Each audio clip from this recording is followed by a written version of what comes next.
Hi, hi everyone. Good morning, good afternoon, good day. Thank you very much for being here. Thank you very much for participating. Thank you for the team that is here with us today. Fellow advocates for ethical finance, friends from all around the world, and family of the economy of Francesco. Welcome to the launch of Money for Peace campaign.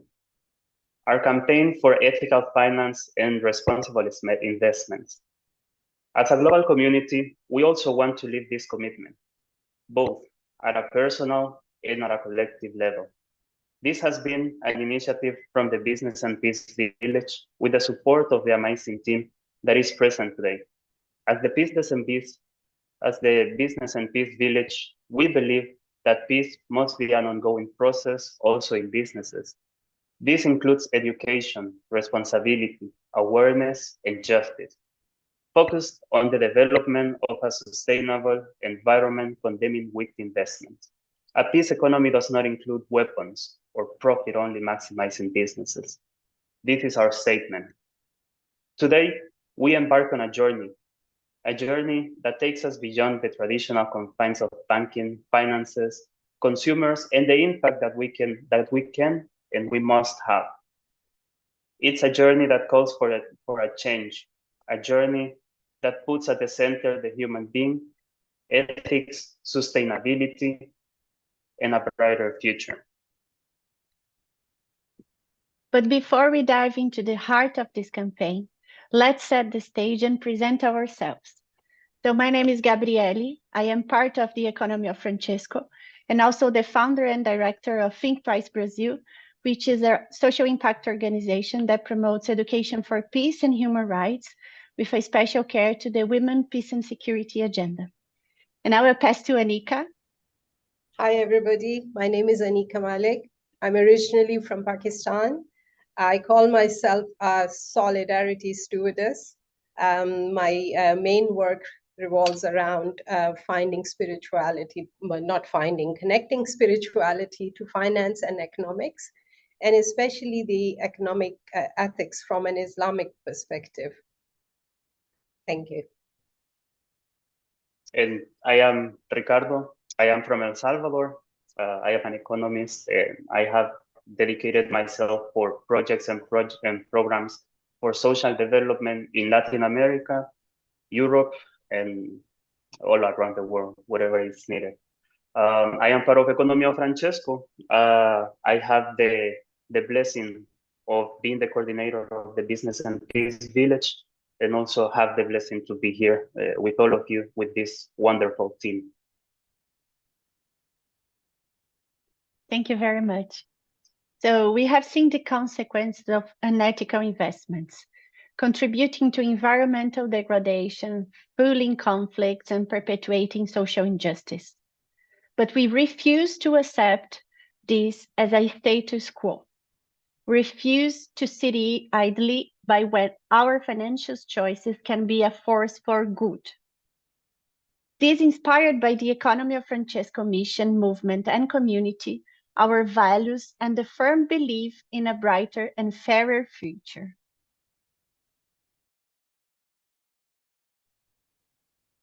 Our vision, or the vision of this campaign, is to imagine a world where financial institutions prioritize values over profit margins, a world where investments are vehicles for positive change. This is the vision that we are here to share and to work forward. We envision a future where every financial decision aligns with our shared values of responsibility, sustainability, and compassion. It's a future where our economic choices contribute to a better world for generations to come. So here are 4 objectives for this campaign. To raise awareness in the Economy of Francesco community and beyond about unethical investments. To contribute to a discussion with financial institutions to influence in possible shift towards ethical investment practices. To encourage individuals to inquire about their bank's investments choices and consider ethical alternatives. Friends, Never underestimate the power of individual action. When we come together as a community, we can drive change on a global scale. We've seen the impact of individuals who have questioned their banks, demanded ethical investments, and transitioned to institutions that share their values. And to achieve our objectives, we have developed a comprehensive strategy. The first is education. We will provide information and resources to raise awareness about the impacts of unethical investments. Engagement. We'll engage with stakeholders, including financial institutions and individuals, to foster dialogue and accountability. Advocacy. We will advocate for responsible investment practices and ethical alternatives. Collaboration. We'll collaborate with like-minded organizations and experts to amplify our impact. Now, we will give the word to Anika and the amazing panelists that we have this day to present, to give context, to help us understand and to share with us. So please, Anika. Thank you. So in today's complex and fragile environments, to be successful, companies cannot go about doing business as usual. Operations and products need to contribute to a virtuous rather than vicious cycle of economic and societal development. By implementing conflict-sensitive approaches in strategies and operations, companies can facilitate economic development while also contributing to establishing essential conditions for peace building. So economic performance and peace are mutually reinforcing. So in this vein, I'm going to now invite Professor Luigino Bruni. It is my honor and privilege to have worked alongside him for about a couple of years now. Thank you for being here and supporting this campaign. Most of you know Professor Bruni really well, but he's known for his work in the fields of economic ethics, civil economy, and social economics. So today's, keeping up with today's topic, Luigino, can you please tell us, maybe you can expand on what is, how do you see that, the connection between peace building and business and enterprise as well? How are businesses contributing to it? Thank you. Thank you, Anika. Thank you, Gabriele, all the people of Economy of Francesco organizing this beautiful and very important event and campaign that I fully support as a scientific coordinator of the Economy of Francesco with all the staff. Really, thank you very, very much for this initiative. I just address a few words as a knowledge, as a endorsement and support of what you are doing. All of us know that there is no peace without a peaceful economy, because there are many interests in any war, interest of many kinds of interest, but probably one of the most important interests in all wars in the world is our economic interest of companies that produce weapons, companies that are supporting all the industry of armament. Then without a change of paradigm shift in the economic of in our economy, in our industry, in our allocation of our savings, of our money, of our bank account, of course, to imagine a peaceful society is just a dream, but a dream in the negative meaning of the dream, because the dream can be also beautiful. But if a dream is just something that is not real, is not a good stuff to have a dream. Then we want to if we want, as Economy of Francesco wants, if we want make a change in towards a more peaceful world, we have to do that working at the economic level, at business level, at the industry level, and first of all at the consumer level, changing our lifestyle in terms of our saving in our banks. Then we know that there are many banks in the world that are supporting the commerce of weapons, that are supporting then wars, but there are also other banks that are against that are explicitly in their mission. They explicitly they are against to use the investment, the money of people for supporting war. Then, as Economy of Francesco, we want to put our savings, our money in banks that are engaged in an explicit way for a more peaceful world. We are again in the last few years, again in a moment in history when wars are again at the center of Europe, at the center of the world, that all of us thought in the past that war disappeared from Europe in particular, but that is not the case. And then I really am very, very happy and very, very say honored that Economy of Francesco, thanks to this project, is going in this direction. Thank you very much, and have really a great success in your campaign.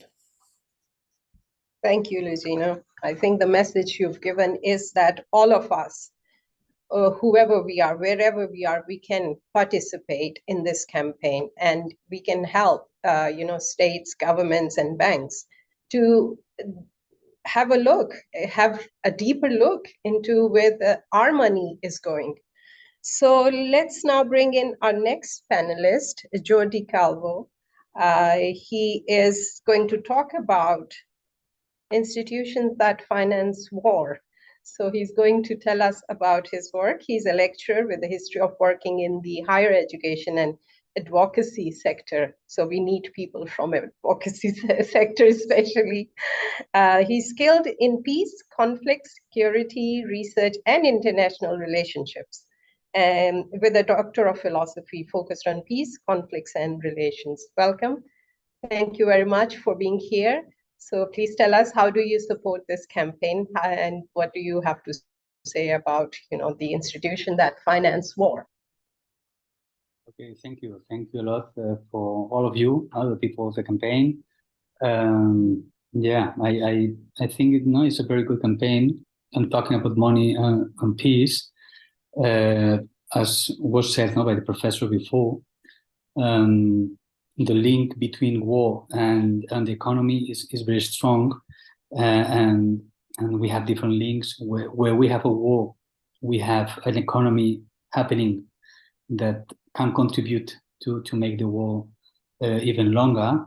And the one that we can identify easy is the economy of weapons, the arms industry. So from this part, the arms industry is very relevant to be identified as something that we need to reduce, because the less economy related to the business of weapons and to the business related to the production and trade of arms in the world, the less we can say that the less conflicts or the less armed conflicts we can have. Why? Why? Because we as a state, we can make two decisions. Even we prepare ourselves for peace, or we prepare ourselves for war. If we are prepared for war, that means that we have armies, we have weapons, people that are able to use them. They are closer to make the political decision of sending them to war. If you are not prepared for that, you will use other ways, other skills, other paths of what you have in a state to solve the conflicts that you can have with other countries, or even the conflict that you can have in your country inside. So this that would be the first part that I think can contribute to that, no? To the less military industrial complex, the less probably less wars and less we will be farther from war to make the decision. Will make it more difficult for politicians when they can be close to that. Then talking about the military industry as such, we need to know also 4 things related to the economy that is behind all that. The first thing is that the first one is related to the question of the first political decision related to the money that is available for this industry. That means that the money that we are using every year for the military budget. No, it's the political decision at the end of the year for the next year. So at the time, the less resources we have for that, no, the less preparation we'll have for war, as I said before. So it's a place to, it's time to talk with governments, to politicians, to make it smaller.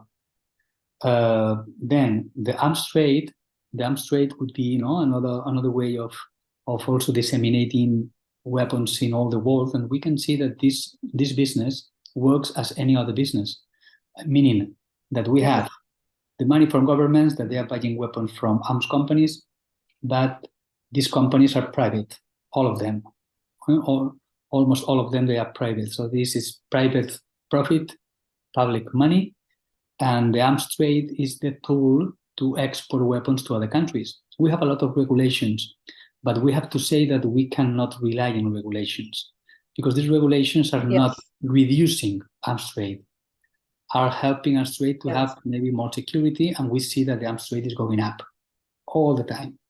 So we see that also that around the 20% of the arms exports from countries like Spain, Italy, US, Germany, UK, and many others that are the main producers in the world, they are sending weapons every year since long time ago, the 20% to countries that are in war, and that should be forbidden. But they are still doing that.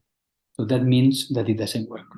So the best way is reducing the industry. So for the industry, we can say that they also need the help of banks, as was said. We were producing reports. We are producing reports since 2007 or 2006, when we have been start working with in banks and financing of weapons. And we saw at the time, in Spain at least, but it should be the same in all the world, that in the 200 companies that produce weapons in this country, that are a lot, we saw that the average in all of them, the ratio of debt in the average of all of them was the 73%. That means that in some way, without the help of the financial institutions, and they are mainly banks, private banks, they couldn't produce what they produce, and they wouldn't be able to sell and produce what they produce, the weapons. That's why we like to say that probably 3 out of 4 weapons wouldn't exist without the help of banks. This is the origin of this sentence, and we saw on that time in that occasion we start analyzing how banks are helping the arms companies, and we saw that they are giving loans, that they are giving they are helping with the investment funds. They are offering to the clients these investment funds like the Standard & Poor's 500. When you see that always you can find military companies there, arms companies in the main indexes to invest your money. Also, they are issuing bonds and shares to make bigger the capital of the companies. Or also they can have shares. They can hold shares. That means that they want to be part the complex, of the military complex. So the best way also from our side to influence this economy of war, economy of weapons, to make it smaller, is don't contribute from our side. And these banks, in fact, are using our money to finance that companies. Why? Because the banks, you know that all the money that the bank can get, they only have available a small part. Maybe it can be a 5, a 6, a 7%, a very small part is available for clients, for customers. And the rest is not used. And they know that we are not going to use it. And all the other money, they invest this money in different companies. And what they are doing at the end is investing part of this money, that is our money, that is not, when we are not using it in these kind of companies as well, no, in arms companies. And we need to ask them, I don't want my money to be used in arms companies. Probably they will offer you, sometimes when you ask to the bank to do that, they will offer you, don't worry, you are this type of people, we have a product for you, no, that we won't invest in this kind of companies. But if you are in a bank that the 99% is for this kind of economy that is not for peace, and it's only 1% that is for different economy, maybe it's not a good bank, no, it's not a good project. And it's better to go to another bank, no, a bank that is 100% ethical, no, 100% with your values. And this is only the ethical banking, no? The ethical banks that we have, maybe 20, 30 ethical banks in the world that we can be clients, that they are not that difficult to have access. They are offering a lot of services that we can use, and I can tell you, I'm a client of the bank, no? the main ethical bank in Spain, that is also has a link with an Italian one, that is Fiare Banca Etica, and they are really enough for what we need, the normal people. And at the end, I would like to add another argument or another question that we are introducing in the analysis of this economy of war or economy of weapons, that we can decide to don't collaborate with them. We are in a phase of this campaign that we call arm banking campaign. We are in a phase now to talk about the war in a different way, not the traditional war that, of course, we are against, and we see that we are having more and more wars the last years that we need to face, and things are not going well, in fact. But also we are trying to introduce another aspect, and we did it in our last report, the report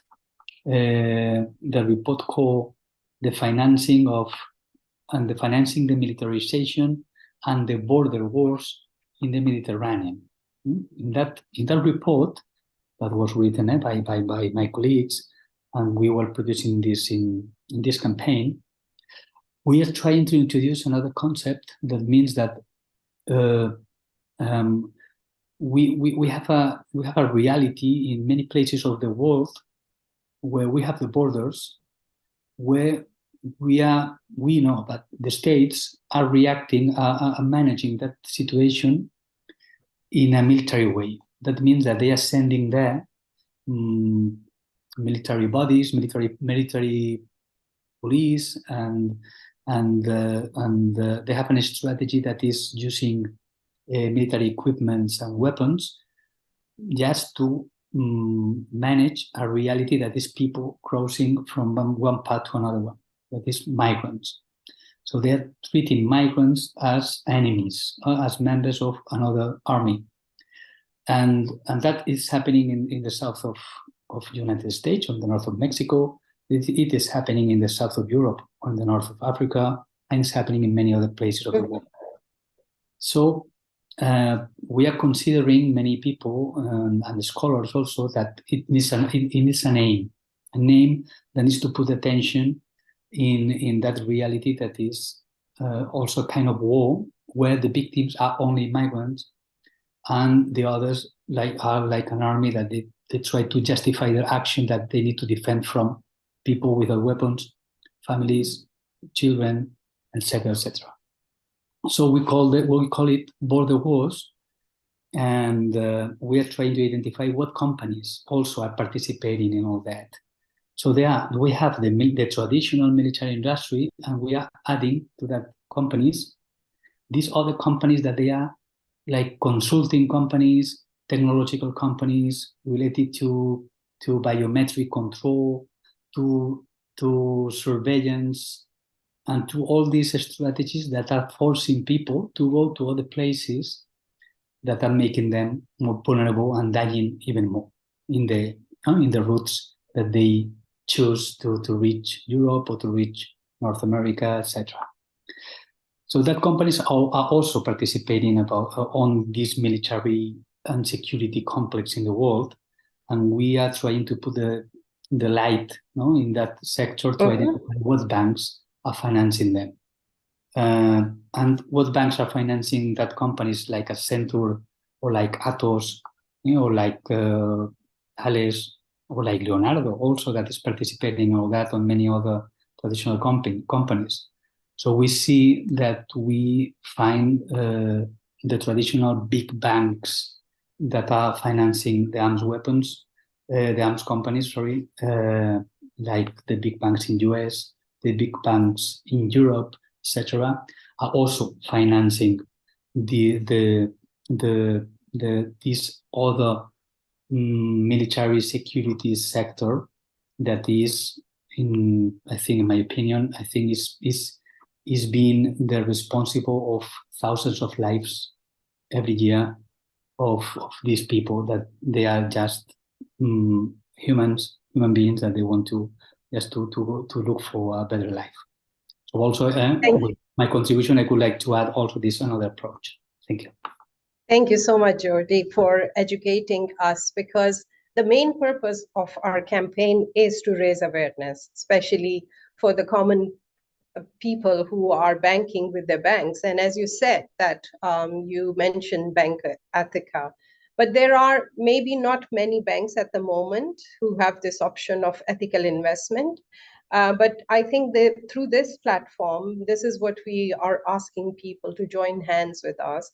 Because yes, you rightly said that the legislations and the laws are in place, but who is working according to those legislations and laws? Because, say, for example, I was reading that the United Nations High Commissioner for Human Rights published guidance to the banking sector, clarifying that banks and financial institutions have responsibilities under the UN guiding principles on business and human rights to avoid causing, or contributing to adverse human rights impacts. But again, then you look at banks in UK, and I was reading a report published by War on Want that they hold shares worth over 10.8 billion in companies that sell.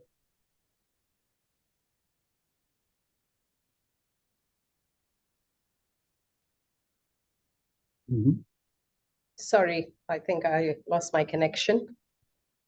Can you hear me? Yeah. Oh, sorry, I thought my connection was gone. Yes. So banks and financial institutions are still investing people's money, our money, coming from the public sector, into billions.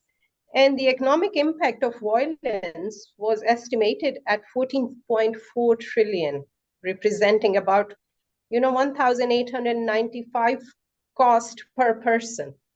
So imagine if this money could be invested into building, institutions that help people, rather than, there's poverty, there's hunger. And yet I've heard many people saying that war is business, and it hurts. I mean, how sad is that? But okay, I'll stop here because I'm very passionate about this. And I'll bring in our next panelist, Joseph Dolin. I don't know if I'm pronouncing your name correctly. He's going to tell us about Laudato Si movement, because they are supporting this campaign. And I'm also a big fan of this movement. I've been involved with it. Joseph works with the Laudato Si movement, a global network of Catholic organizations and committed individuals dedicated to the care of creation. He encourages and assists Catholic institutions in their efforts to use their finance for the common good.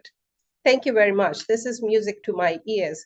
But tell us, how can you help us with this campaign, and what is the purpose Laudato Si as a movement serves, especially in this cause of war?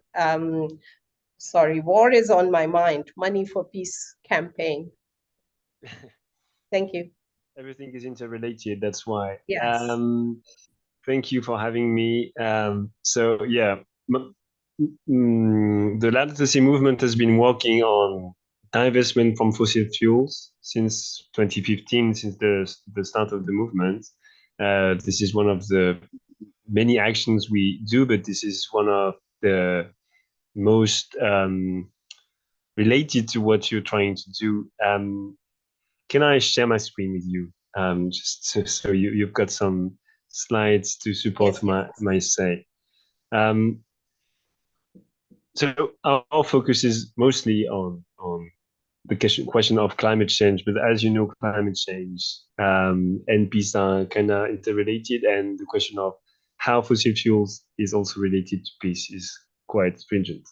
So what we've been doing is repeating a simple message that the Pope is also stating a lot, which is that if we want to stay below 1.5 degrees Celsius warming, global warming, there's one thing we should know. This is so the black bubble there is all the fossil fuel reserves that could be exploited in the world.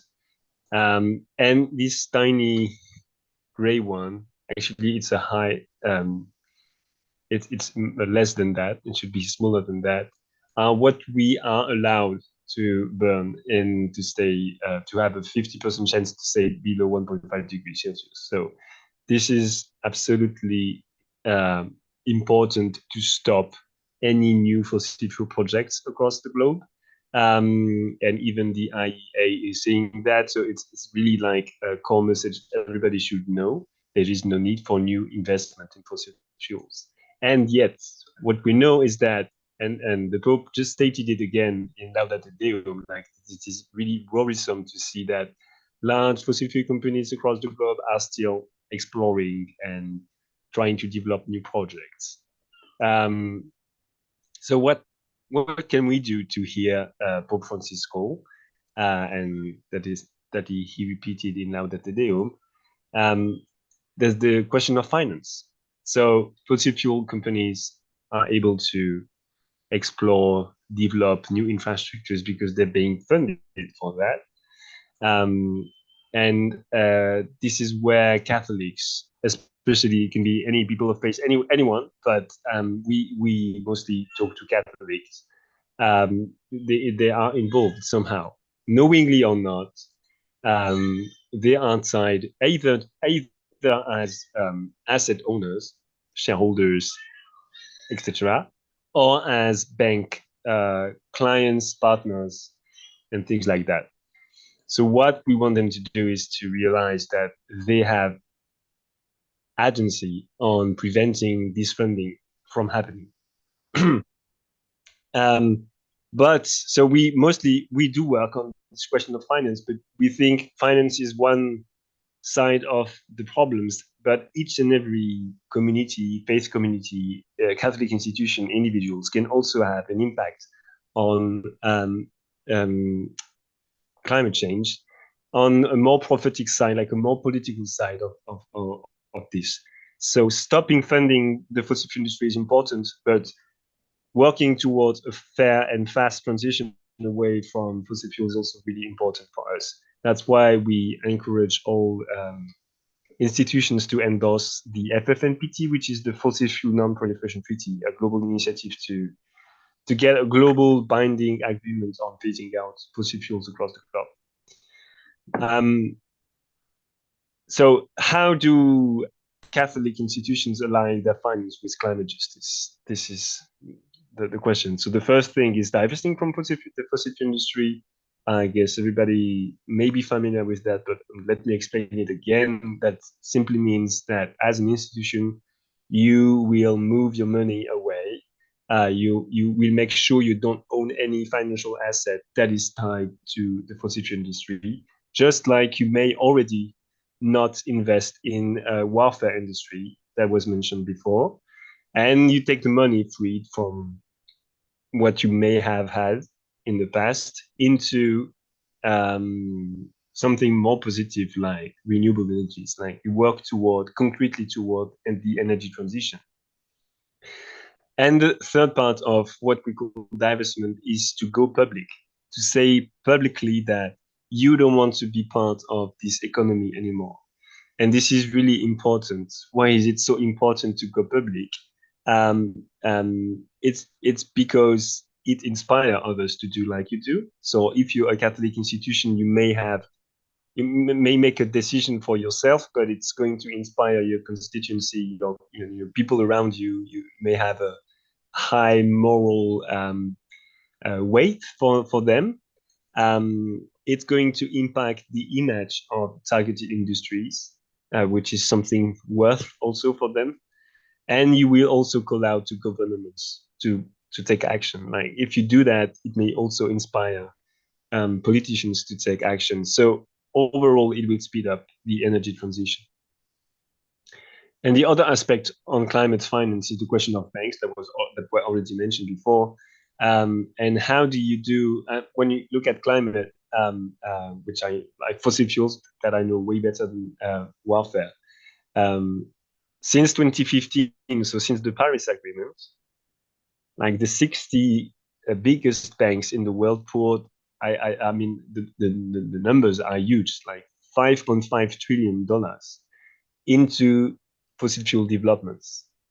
And we know since 2015 that there should be no new fossil fuel investment. That's completely insane.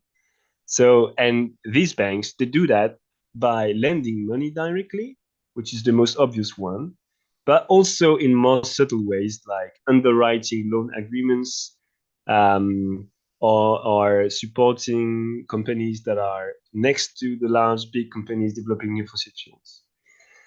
And this is where, again, individuals or faith institutions can take action, first by challenging the banks, just like was mentioned before, and eventually moving away, like boycotting them. Again, the goal is not to be ethical by itself. Like it's important to be aligned, but it's also really important to think about the impact you can have on the big institutions' policies. So if you leave the bank, you don't only do that for your own moral sake, you also do that hoping that it will have an impact on the bank that is having a bad policy on climate change, on war, on whatever. When speaking about divesting from fossil fuel or trying to align one's finance with climate justice, there are three main reasons. The first one, obviously, is it's a moral thing. Most of the Catholic asset owners I talk to already care about their investments and they consider other issues, but the climate issues has been a bit slow to be considered seriously, even though the Vatican has been really clear on that since the release of Laudato Si. There's, for example, a publication in 2020 that was explicitly suggesting stopping investing in the fossil fuel sector. And Laudate Deum has been really clear on that again. Like since Laudato Si has been released, we are not on track. So you should do everything you can do to prevent new exploration, new developments of fossil fuel infrastructures. And another argument, which is quite related to this webinar, is the question of war or peace. And we've seen in Europe, especially, a very clear example of how the aggression war in Ukraine was being funded by Russia's exports.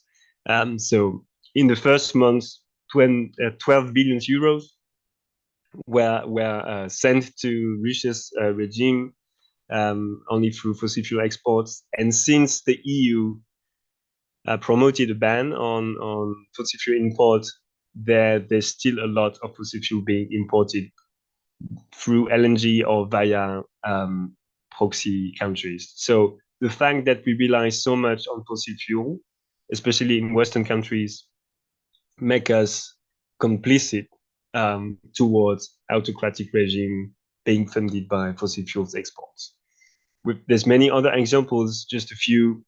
ISIS, so the so-called Islamic State, has been able to do what it did for years through the selling of fossil fuels. There are so many Islamist insurgents in countries that are especially unstable because of fossil fuel exploration, like Mozambique, like Nigeria.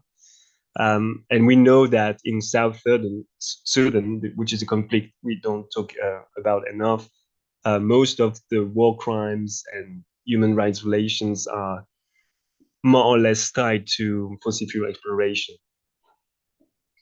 The second argument that needs to be considered for Catholics, asset owners, is the question of this is a sound financial decision. If you remember the bubble, so the value of your assets are correlated to what companies expect to be able to exploit. And this is not supposed to happen. So if you own $100 of shares in Exxon, we hope that Exxon's not going to be able to extract all the fossil fuel it has. So your value, the market value is not the right value, and probably is going to fall down in a few years, hopefully, or we hope so. And the third argument is this is the question of efficiency. Finance campaigning or working with one's finance is one good way to tackle the climate crisis and to try to prevent disasters to happen. We saw that happen during the apartheid regime in South Africa, where finance campaigning has had a huge impact. So maybe just to tell you, the Catholic divestment campaign that has been running in the previous years has had some impacts. So we know, for what we know, because we don't know everything, but for what we know, at least 350 Catholic institutions committed to divest from fossil fuels, which means it's at least $20 billion that are not being invested in the fossil fuel industry anymore. And here's a few examples, like the very interesting examples we have. The first one is the Scottish Bishops' Conference. I'm sorry, 5 dioceses that divested just ahead of COP26 in order to be fully aligned with what they were asking for to all governments. I'm sorry.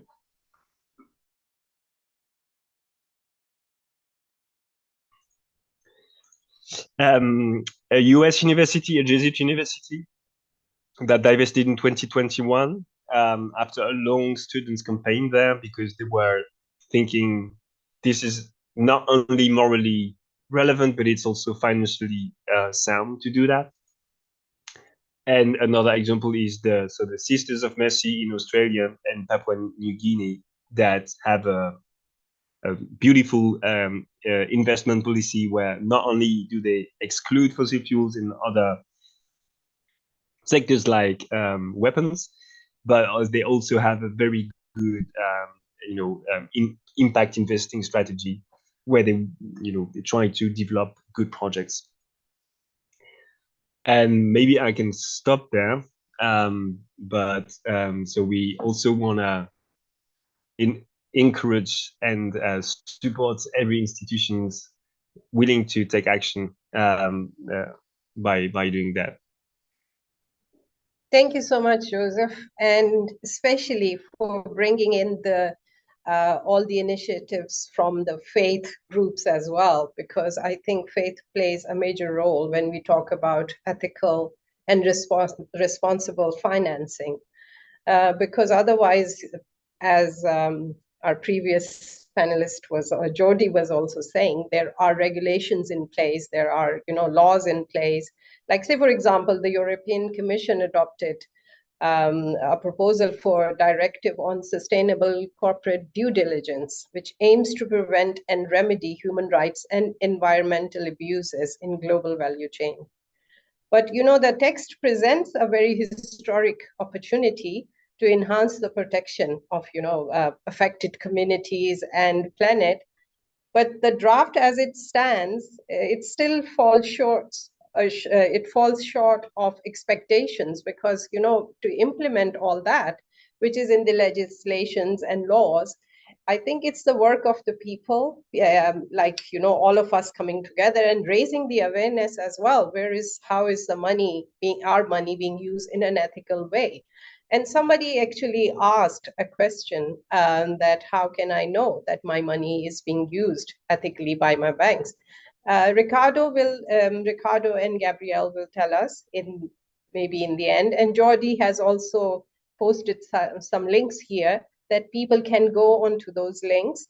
And on our campaign website and page, you can also see there would be letters that you can send to your banks asking them the same question. So without further ado, now we are talking about business complicity. So let's see our next guest. Where is it? So now we are going to engage in some dialogue with our two guests, starting with basically Elisa and Phil. So Elisa is the founder of ST Slow Fashion, a volunteer organization with the aim of promoting circular economy. And I think because we were talking about climate justice, I think we need to now talk about what Elisa is doing. As we believe in a change in the paradigm of finances, we would also like to present alternatives to these investments. We have the participation of representatives from Rondine, I don't know if I'm pronouncing it rightly, especially from the AICHA program. So Elisa is going to tell us about, she's currently studying economics, markets, and international organizations at University of Turin. Over to you. Thank you for being here. Please tell us about your project and how that connects with this campaign, especially talking about climate justice and businesses that are complicit in the crimes against humanity. Thank you. I can't hear you.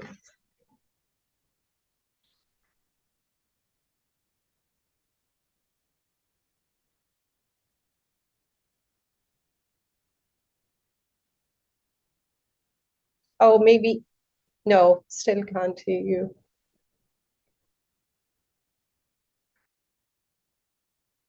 Maybe you can log back in. No, still can't hear you.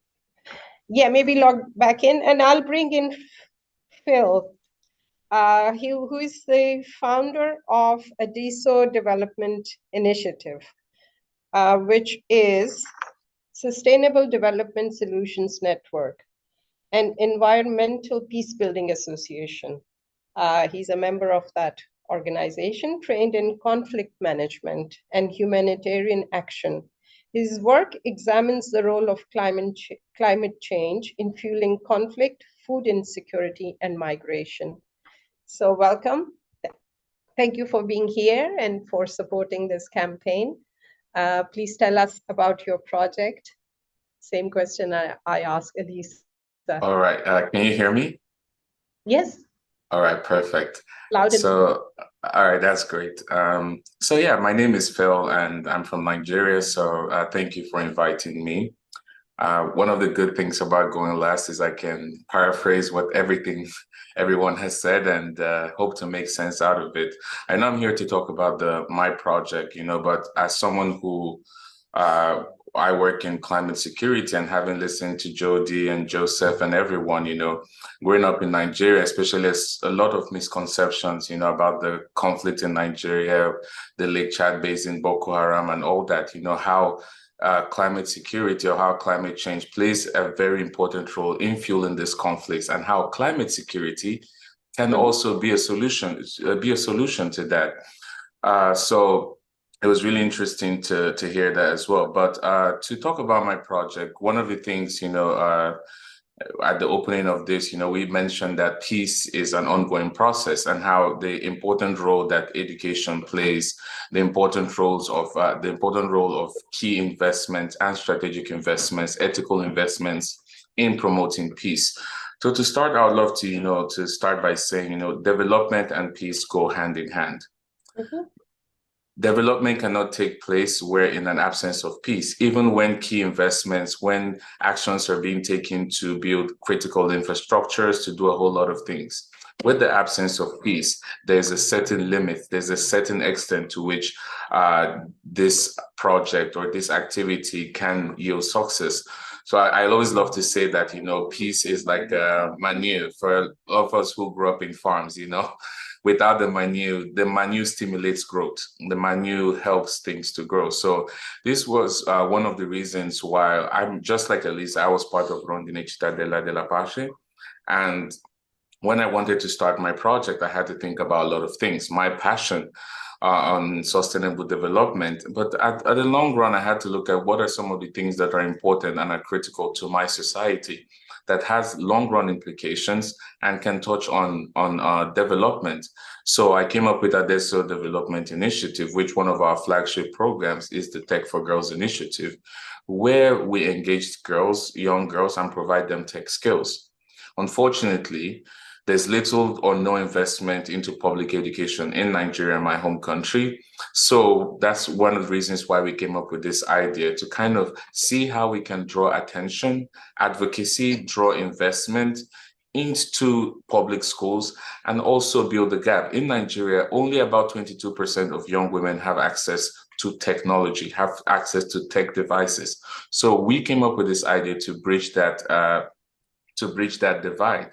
And then, to come up with advocacy, to come up with, campaigns, engage relevant stakeholders to be able to, bring in young people, bring in young women, and to promote sustainable development. So I'm going to be speaking directly through the lens of the SDGs. The SDGs, one of the perfect framework, I would say, that we have in terms of, promoting equitable and ethical development. Going back to when the previous panelists talking about, ethical investments, we see that in the SDGs and sustainable cities and communities, decent work and economic growth. These are laid down goals with different targets and indicators to guide us. So with the Tech for Girls program, we tackle directly 10 out of the 11 SDGs. One is no poverty. So providing young people, providing these young girls an access to learn critical skills. We're able to help them. Our theory of change, they're able to move into the labor market and earn some money. Zero hunger as well. When you're able to learn, you're able to fight those as well. Good health and well-being, quality education, contributing. And one of the biggest questions, again, going back to what all the panelists have said, the importance of education. One of the biggest questions that we're yet to address, or what is the purpose of schools? What is the purpose of schools? Is it to educate? Is it to pass tests? Or is it to, bring up some of this critical knowledge about ethical investments? Like the questions that have been asked, how do I know what my bank is doing? What are the purposes of schools? So to promote quality education, gender equality, as I said as well. For some of you who are from the West, in my part of the world, these things also play out. And I believe also in your part of the world, but also they play out in different dynamics. So with this project, we aim to bridge that divide and to bring in young women into the classroom and to equip them with the skills that they're obviously lacking. Decent work and economic growth, as we mentioned, industry, innovation, and infrastructure. So when we provide this knowledge and also the ethics behind it, we promote to a more sustainable, industry and innovation, reduce inequalities as well. As I did mention, there's a huge disparity even between access to education and then access to digital divides. And when we look at, some of the cultural barriers that inhibit young women from being able to engage in education, being able to engage in the day-to-day activities, peace, justice, and strong institutions, which is, I would say, one of the theme we've been talking about today. When we're able to do this, less conflicts, less issues, going back to my passion and my professional side, climate security. When we invest in this kind of projects, when we invest in climate resilient activities, we see the correlation. There's a huge correlation between, these things and peace. So if we're being able to have strategic investments, and then we can see the future results in the long run. And the last part, the partnership for the goals. So looking at these things through the lens of the SDGs. So as I did say, finance plays a huge role. Finance is one of the most critical for nonprofits, for different organizations. But without peace, it won't flourish. There are certain limitations. So one of the things I would love to end with today is, one of the path to change that we take, and having listened to, to the introduction, to see there are so many similarities, advocacy and awareness, engaging our stakeholders. These are some of the issues that we have within our sphere, engaging companies that work in our locality to see how we can have them on board, collaboration and transparency, partnerships with ethical organizations who actually care about some of these developmental gaps within the society, policy regulation, just back to what you said. The problem is not an absence of policy. The problem is implementing these policies. Sure. Looking at the conflicts even that we have around the world today, there's international humanitarian law to guide. We have so many of them, but the problem is implementation. Likewise with the SDGs, we have laid down targets, laid down indicators, but the biggest gap is, moral suasion. You appeal to the consciousness of people to follow these guidelines, which is why we need this information out there, which is why education is critical, which is why we engage young people. We work with the governments, work with other nonprofits to outline and to let them know these are some of the issues that we face. And going back to what I just said, community engagement, education, educating the community, educating people, going back to some of the questions again, how do we know this? How can we engage with our banks? Providing this critical knowledge is super important, collective responsibility as well. And also with all I've said, looking at issues through the lens of sustainable development. How does this investment impact the long run indicators? How does this investment, impact on, the economy, impact on gender, impact on some of these issues? So these are some of the, the path to change that we have taken. And I hear them a lot with, the economy of Francesco, with this webinar and some of the things that, critical steps and campaigns you take. So to close mine, I would just say that it's super important for us to kind of review these global standards, have frameworks to hold organizations, individuals accountable, and also to kind of review the responsibility of these financial institutions to society, environment, and to our future generation. Thank you. Thank you so much. This was so beautiful. And thank you for making the connection between peace building and business, and how businesses and, in a sustainable way, how can they be complicit in, rather than being creating a vicious circle, in a virtuous circle of sustaining common good, human life on earth. So thank you very much. And I remember when we were preparing for this webinar, Gabriela said something beautiful. She said that peace means, peace has many meanings. So, the connotation, it could be the peace of mind, could be peace of heart, and peace within community, and a global peace, but it all is interconnected. And the best thing is that I see a lot of awareness and consciousness is raising within people, that people are, and I think it's because of social media, maybe that we are all so connected, that people just ordinary, when I say ordinary, as in not just the academics or the policymakers or, activists, but people generally are not now exploring all this. How can they play a role? And I think this campaign is actually for that purpose, that how can we bring all of us together and make some, not just some noise, but take some action. So with this, I now bring in Elisa. I hope we can hear her. Hello? Oh, still can't hear. Gabrielle, can you hear her? No? No. Oh, I don't know what's happening. Yes, but we can't hear you. It is so unfortunate. What could be the reason? Ricardo, what do we do now?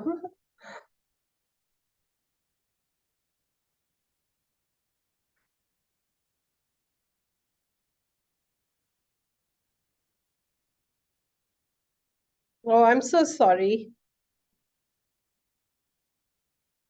Maybe it could be your Zoom you need to update or something. I have no idea. Oh gosh. So, okay, guys, I think it's over to you now, Ricardo and Gabrielle. You can continue. I thank my panelists. This was interesting discussion and education for all of us. Yes, indeed, it was very, very eye-opening and amazing, to hear it from the experts, to hear from those who are working on that. It's always very inspiring. But yeah, now comes the most crucial part, the hardest part, which is the call to action. We in the economy of Francesco, or in the Business and Peace Village, we believe that economy of Francesco is the sum of the actions of its participants. So this is our part. This is what we are calling us to do. So before I invite you to our call to action, I would suggest just to post in the chat more information about Elisa's project, so we can get to know more about her initiatives. I'm very sorry that she was not able to bring her comments. I was very eager to listen to it, but I think we can comment on the chat and get to know more about her initiatives, and even write to her in an email if you want to know more. And thank you, Phil, for your amazing words, very inspiring. And I think your invitation was a real call to action to take part in this. So now we invite you to join us in the journey. And this is a journey to reshape the financial landscape, a journey where our voices matters, where our choices count, and where our actions create ripples of change. Yeah, so we invite you to visit our campaign website. It's on the website of Economy of Francesco. There you can find insightful takes, as well as ways to take part in and join us. For example, you can question your bank. You can download the template of the letter and send it to your bank, requesting information on how and where your money is being invested. You can choose wisely, so investigate your bank's practices, prioritize investing your money in institutions that are committed to ethical investments, have transparent information, and demonstrate environmental and human rights accountability. We also invite you to post on social media. Let's make some noise by posting your engagement with the campaign in your social media, and remember to tag Economy of Francesco and use the hashtag Money for Peace. And finally, we also invite you to join the online events. So this is just the launch. You will probably see a couple of events on this campaign. So be part of this community, engaging dialogue and building better practices for the financial sector. So check the upcoming events in the calendar of the website, and then you can have the link to share and also to join us. Yeah, We invite you to follow us on social media and get involved. Engage in the letter writing campaign, attend to the events that we will be coordinating and developing in the future, and share your stories. Let's build a movement for ethical finance together. And we thank you all very much for your presence, for your commitment. And we remember that the time for ethical finance is now. So will you all answer the call? Thank you all for being part of this remarkable journey. Together, we have the power to create a legacy that generations to come will recognize as the turning point when finance found its conscience and invested in the well-being of all. Thank you very much.